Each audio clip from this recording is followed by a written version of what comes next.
무비스님 금강경 이야기 제21 말과 말할 것이 없다. 수보리야, 그대는 이러한 말을 하지 말라.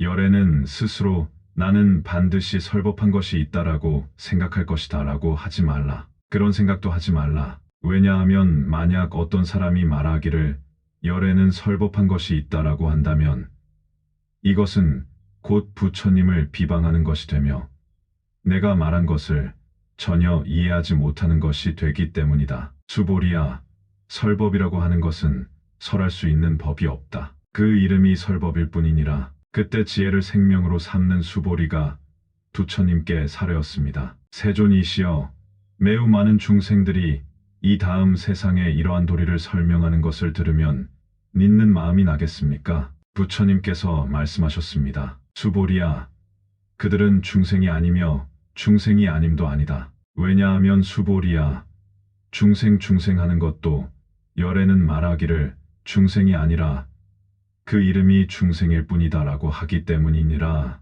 열애가 법을 설했다고 하면 이는 비방하는 것이다. 비소설뿐이다. 실로 소설이 아니다. 설이 능히 설하는 거라면 소설은 설할 거리 말할 거리가 금강경이라면 금강경이 되고 또 다른 경전이면 그 경전이 되는 것이다. 부처님께서는 무엇을 깨달아 가지고 무슨 진리를 보아 가지고 그것을 설하느냐? 그렇게 말한다. 이제 능설, 부처님이 설한 것이 설이 되고 그 설한 것이 무엇인가 보고 그 설할 거리가 있다고 한 것은 소설, 설한 것이 된다. 설한 것이다. 설할 거리나 설하는 사람이나 아니라 했다. 다 없다. 그것이다. 다 되지도 않은 것이다. 설과 소설이 아니다라는 그런 대목이다. 수보리야, 무리열의 작신여 모대, 너는 이런 말하지 마라. 이런 생각하지 마라. 무엇을? 열애가 이런 생각을 하되 열애가 나는 마땅히 설한 바 법이 있다. 법을 설했다 한다면 즉이방불, 즉 부처님을 비방하는 것이다. 그리고 또 불능이야 소설고니 설한 바 도리를 제대로 이해하지 못하는 연고니 내 말을 제대로 못 알아들었기 때문에 그런 말을 한다. 그것이다. 수보리야, 설법자 무법가설 심영설법, 내가 많이 설했다. 설했지만 그 설법이라고 하는 것은 그 이름이 설법이다. 당신이 깨달으시고 그 깨달음을 표현한 것, 이것이 부처님의 모든 것인데 앞에도 그런 이야기가 있었다. 여러 번 아주 강조하였다. 그런 원리다. 부처님이라고 하는 분은 깨달음과 때달음을 이해한 진리의 가르침, 이 두 가지를 이루신 분이다. 그 가르침에 대해서 이렇게 말씀하고 계시는 것이다. 중생도 아니고 중생 아님도 아니다. 이 시 해명 수보리가 그때 지혜를 생명으로 하고 있는 수보리가 부처님께 고해 말씀하기를 세존이시여, 파유 중생이 어미래세에 문설시법하고 생신신부, 부처님이 설한 그 많은 경전을 부처님이 설법했다 하면 부처님을 비방했다는 것이다는 이런 말을 듣고 이러한 도리를 설하는 것을 듣고 그런 말씀에 대해 믿는 마음을 내겠습니까? 잘 믿을 것 같습니까?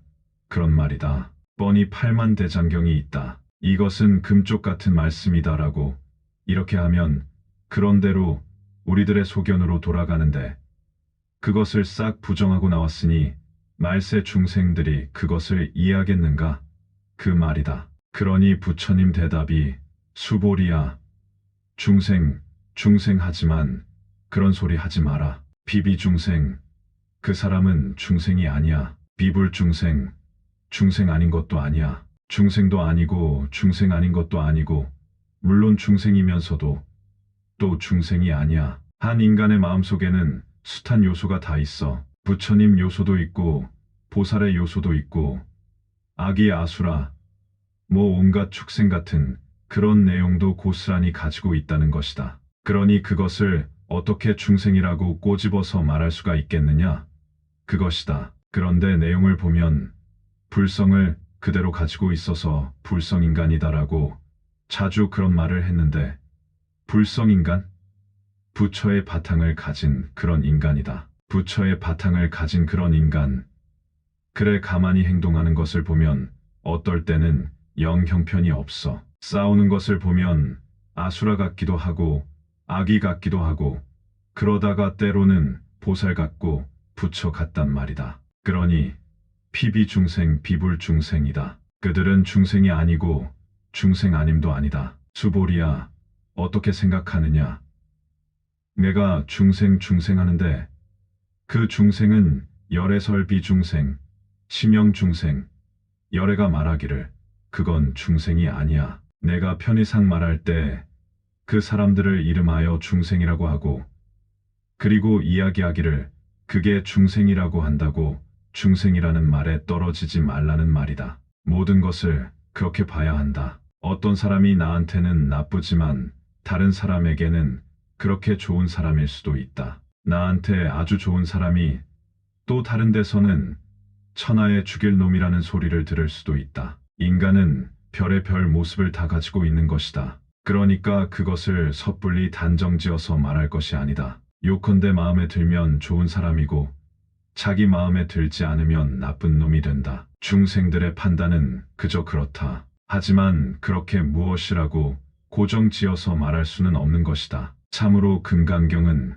명쾌하다. 환히 보고 있는 사람이 훤히 꿰뚫어 보고 있는 사람이 말로 하자니 이 말은 너무 제약이 크다. 그렇다고 언어로서 말을 안 하면 그것마저 전달하지도 못하고 그런데 말을 하려니까 제약이 커서 답답하고 말과는 정말 모순이 너무 많다. 그래서 중생이라 해놓고 보니 또 사람들이 중생이라고 그렇게 규정지어 버리니까 아주 가르치기 힘들다. 중생 가르치기는 참으로 어렵다. 애를 먹는다. 그러니까 중생도 아니고 중생 아닌 것도 아니다. 그러니 아이러니한 말을 할 수밖에 없는 것이다. 불교의 깨달은 안목에서 보면 그런데 세속적인 입장의 논리로서는 설명이 되지 않는다. 중생이면 중생이고 아니면 아니지.